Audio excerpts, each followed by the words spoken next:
എല്ലാവർക്കും നമസ്കാരം. ഇന്നത്തെ വീഡിയോ സെറ്റ് പ്ലാന്റിനെ കുറിച്ചാണ്. ഇതൊരു ഇൻഡോർ പ്ലാന്റ് ആണ്. നല്ല ഭംഗിയുള്ള ലീഫൊക്കെ ഉള്ള ചെടി, അതുപോലെ അധികം കെയറും ഇതിന് ആവശ്യമില്ല. ഒരു 5 വർഷം മുമ്പ് വളരെ ചെറിയൊരു ചെടി ഞാൻ വാങ്ങിച്ചതാണ്.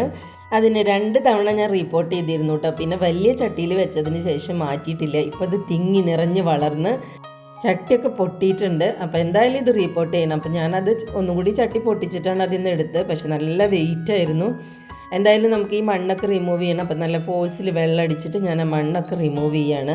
ഇനി ഇതിനെ അടർത്തി മാറ്റിയിട്ട് ഒരു 4-5 ചട്ടിയിലേക്ക് മാറ്റാനാണ് ഉദ്ദേശിക്കുന്നത്. ഇത് മാറ്റാനായിട്ട് എനിക്ക് വലിയ ചട്ടിയൊന്നും വാങ്ങാൻ പോകാൻ പറ്റിയിട്ടില്ല. അപ്പോൾ ഓൾറെഡി ഇവിടെ ഉള്ള ചട്ടികളൊക്കെ ഒന്ന് നല്ല കഴുകി വൃത്തിയാക്കി വെച്ചിട്ടുണ്ട്. ഇതിലേക്കുള്ള മണലും അതുപോലെ എല്ലുപൊടിയൊക്കെ സെറ്റ് ചെയ്ത് വെച്ചിട്ടുണ്ട് കേട്ടോ. എല്ലുപൊടി ഫ്രഷ് ആയിട്ട് അങ്ങനെ ഇടുന്നില്ല. എല്ലുപൊടി മണലും കൂടി ചേർത്ത് വെച്ചിട്ട് കുറച്ച് ദിവസമായിട്ടുള്ളതാണ്. പിന്നെ ഇതിൽ കൊക്കോപീറ്റ് ഇടുന്നില്ല. കൊക്കോപീറ്റ് ഇട്ട കുറച്ച് ഈർപ്പം കൂടുതൽ നിൽക്കും. ഈ ചെടിക്ക് അധികം വെള്ളത്തിൻ്റെ ആവശ്യമില്ല. അപ്പോൾ മണ്ണും ചാണകപ്പൊടി മണലും മാത്രമാണ് ഞാൻ ഇതിലിട്ടിട്ടുള്ളത്. പിന്നെ എല്ലുപൊടി അടർത്തി മാറ്റിയപ്പോൾ ഒരുപാട് ചെടികളുണ്ട്. അപ്പോൾ നമ്മുടെ അടുത്താണെങ്കിൽ ചെറിയ പോട്ടുകളൊക്കെയാണ് ഉള്ളത്. അപ്പോൾ ഉള്ളതിൽ തൽക്കാലം വെക്കുകയാണ്. മഴക്കാലം ആയതുകൊണ്ട് വേരൊക്കെ ചെയ്യാൻ സാധ്യതയുണ്ട്. അതിന് വേണ്ടിയിട്ട് സാഫ് ഫംഗിസൈഡാണ് ഞാൻ ഇട്ട് കൊടുക്കുന്നത്. ഈ ചെടിക്ക് അധികം വെള്ളം ആവശ്യമില്ല, പക്ഷേ ഓവർ വാട്ടറിങ് പ്രശ്നമാണ്. അപ്പം വേഗം ചീഞ്ഞു പോകും. സാധാരണ സെറ്റ് പ്ലാന്റിൻ്റെ ഇലകളൊന്നും പെട്ടെന്ന് വാടില്ല. ഒരു വർഷമൊക്കെ എടുക്കും ഒരു ഇല വാടണമെങ്കിൽ. അതാണ് ഈ ചെടിയുടെ ഏറ്റവും വലിയ പ്രത്യേകത. അപ്പോൾ ഇതുപോലത്തെ 4 പോട്ടിലാക്കിയിട്ട് അതും ഞാൻ ഫ്രണ്ടിലെ സിറ്റ് ഔട്ടിൻ്റെ അവിടെ തന്നെ കൊണ്ടുവച്ചിട്ടുണ്ട്.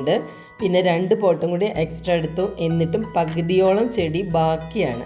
ഇനി അതിനായിട്ടുള്ള വലിയ പോട്ട് അന്വേഷിച്ചു, പക്ഷെ കിട്ടിയില്ല. അപ്പോൾ അത് കിട്ടുന്നത് വരെ തൽക്കാലം വേറെ ഇവിടെ ഉണ്ടായിരുന്ന ഒരു പോട്ടിൽ തന്നെ വെച്ചു. ഇത് പ്രൊപ്പഗേറ്റ് ചെയ്യാൻ വളരെ ഈസിയാണ് കേട്ടോ. അതിൻ്റെ ലീഫിൽ നിന്ന് വരെ നമുക്ക് ചെടീനെ പിടിപ്പിച്ചെടുക്കാൻ പറ്റും. അപ്പോൾ അതിൽ പൊട്ടിക്കിടന്നിരുന്ന തണ്ടുകളാണ്. അതിനെ ഞാൻ വെള്ളത്തിലിട്ട് വെക്കുകയാണ്. ഈ വെള്ളം 2-3 ദിവസം കൂടുമ്പോൾ മാറ്റണം. കുറച്ച് വെള്ളത്തിലിട്ട് വെക്കുക. അതുപോലെ ഈ ലീഫും ഇതുപോലെ ചെടി പിടിപ്പിച്ചിട്ട് ഞാൻ ഒരുപാട് കൊടുത്തിട്ടുണ്ട്. ഇവിടെ വന്ന് ഈ ചെടി കാണുമ്പോൾ ആരെങ്കിലും വേണമെന്നൊക്കെ പറഞ്ഞാൽ ഞാൻ ഈ ലീഫിൽ നിന്ന് പിടിപ്പിച്ചിട്ടുള്ളത് ചെറിയ പോട്ടിലാക്കിയിട്ട് അങ്ങനെയാണ് കൊടുക്കാറുള്ളത്.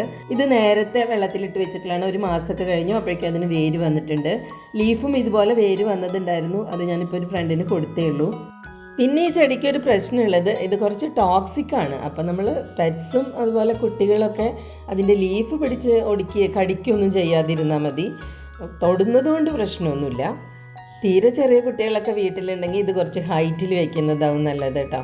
അപ്പം ഞാൻ ഈ ചെടിയിൽ ഇങ്ങനെ ചെയ്ത് കൊടുക്കാറുണ്ട്. ഇത് എപ്സം സാൾട്ടാണ്. 1 tablespoon Epsom salt 1 litre വെള്ളത്തിൽ മിക്സ് ചെയ്തിട്ട് നമുക്ക് ചെടികളിലൊക്കെ സ്പ്രേ ചെയ്യാം. പുതുതായിട്ട് വെച്ച ചെടിയിലൊന്നും ചെയ്യേണ്ട, അത് ജസ്റ്റ് കാണിക്കാൻ വേണ്ടിയിട്ട് ഞാൻ ചെയ്യുന്നതെന്നേ ഉള്ളൂ. വേരൊക്കെ പിടിച്ച ചെടികൾക്ക് നല്ല ഭംഗിയുള്ള ഇലകൾ വരാൻ വേണ്ടിയിട്ട്, ഇലകൾക്കൊക്കെ ഒരു തിളക്കം വരാനും നല്ല കളറ് വരാനും വേണ്ടിയിട്ടാണ് എപ്സം സാൾട്ട് തളിച്ച് കൊടുക്കുന്നത്. ആഴ്ചയിൽ 1 ദിവസം ഇതിങ്ങനെ ചെയ്താൽ നിങ്ങൾക്ക് അത് ചെടിയുടെ വ്യത്യാസം മനസ്സിലാവും. നല്ല ക്ലീനായിട്ടും നല്ല ഭംഗിയായിട്ടും ഇരിക്കുന്നത് കാണാം. ചെടികൾക്ക് സ്പ്രേ ചെയ്ത് കൊടുക്കുമ്പോൾ വെയിൽ വരുന്നതിന് മുൻപ് രാവിലെ ആയിട്ട് ചെയ്യണം. അതല്ലെങ്കിൽ ഈവനിങ്ങിൽ ചെയ്താലും മതി. ഈ ചെടി ഒട്ടുമിക്ക വീടുകളിലും ഇൻഡോർ പ്ലാന്റ് ആയിട്ട് വളർത്തുന്നത് ഞാൻ കണ്ടിട്ടുണ്ട്. നല്ല ഭംഗിയുള്ള പോട്ടുകളിൽ, അതും വൈറ്റ് പോട്ടിലൊക്കെ വെച്ചാൽ നല്ല രസമായിട്ടിരിക്കും. ഇത് കിച്ചണിൽ ഞാൻ തണ്ടുകളൊക്കെ കട്ട് ചെയ്തിട്ട് വെച്ചതാണ്. കുറേ ഒടിഞ്ഞൊക്കെ കിടന്നിരുന്നു. അപ്പോൾ അതൊക്കെ ഇങ്ങനെ സെറ്റാക്കിയിട്ട് ഇവിടെ വെച്ചതാണ്. ഇനി 2 ദിവസം കൂടുമ്പോൾ വെള്ളം മാറ്റും. അപ്പോൾ 1 മാസം കൊണ്ട് തന്നെ ഇതിനൊക്കെ വേര് വരും. ഞാൻ ഈ ചെടിയുടെ തണ്ടോ ഇലയൊക്കെ ഇങ്ങനെ ഒടിഞ്ഞൊക്കെ കിടക്കുന്നുണ്ടെങ്കിൽ പെട്ടെന്ന് എടുത്തിട്ട് അത് കട്ട് ചെയ്ത് വെള്ളത്തിലിട്ട് വെക്കാറുണ്ട് കേട്ടോ. ഇവിടെ കിച്ചണിലും അവിടെ ഇവിടെയൊക്കെ ആയിട്ട് സെറ്റ് ചെയ്ത് വെക്കാറുണ്ട്. പിന്നെ ഇവിടുത്തെ കുട്ടികൾ കുറച്ച് വലിയ കുട്ടികളല്ല, അവർക്ക് പറഞ്ഞാൽ മനസ്സിലാവുമല്ലോ. അപ്പോൾ അതവർ തൊടാനൊന്നും പോവാറില്ല. അപ്പോൾ ഇന്നത്തെ വീഡിയോ അത്രയേ ഉള്ളൂ. എല്ലാവർക്കും ഇഷ്ടമായെന്ന് വിചാരിക്കുന്നു. ഇഷ്ടമായെങ്കിൽ ഒന്ന് സബ്സ്ക്രൈബ് ചെയ്യുക. അതുപോലെ ലൈക്കും കമൻറ്റൊക്കെ ചെയ്യുക. Thanks for watching. ബൈ.